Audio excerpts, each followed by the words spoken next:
kalapatids, meron nga pala tayong bagong kalapati mga kalapatids. Yung kalapati po natin ay blue bar mga kalapatids. Kung gusto nyo po makita mga kalapatids, i-subscribe nyo muna ko at i-like para update ko po kayo sa sa videos ko mga kalapatids. Kalapatids, andito nga pala tayo sa taas mga kalapatids. Ito po yung blue bar mga kalapatids. Yan po yung blue bar mga kalapatids.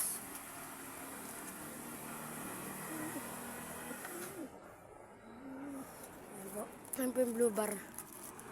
Galing po kay sa tropa ko po kay Bido. Mga kalapatids. Yung gabi po dito mga kalapatids. Ang ganda ng mga kalapatids. Moon mga kalapatids. Ganda po ng moon mga kalapatids.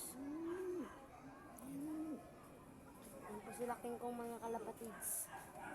Yan po yung anak nila tsaka yun po yung ayun po yung si King Kong tsaka yung anak tsaka po yung asawa po ng bago ni King Kong mga kalapatids. Ewan ko po kung mga kalapatids kung nakastahan na mga kalapatids. Yan. Kung papaliblib ko na lang po mga kalapatids, ito po inakin po mga kalapatids. Mga kalapatids.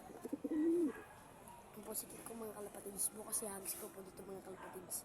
Bangan nyo nga pala bukas mga kalapatids. Mahabog nga pala dito mga kalapatids. Mga kalapatids.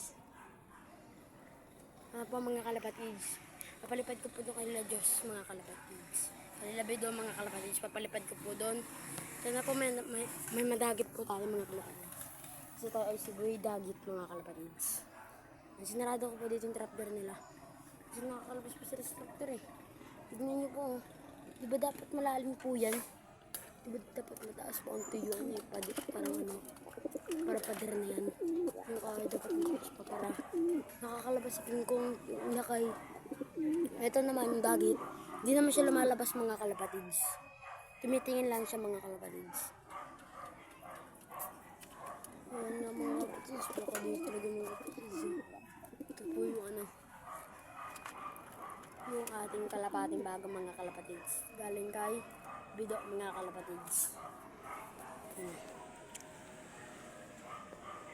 Po mga kalapatids, bukas po bibili po tayo ng kalapati mga kalapatids. Abangan nyo na lang po ako dito sa bubong mga kalapatids bukas mga kalapatids. Sige, bye bye mga kalapatids. Subscribe.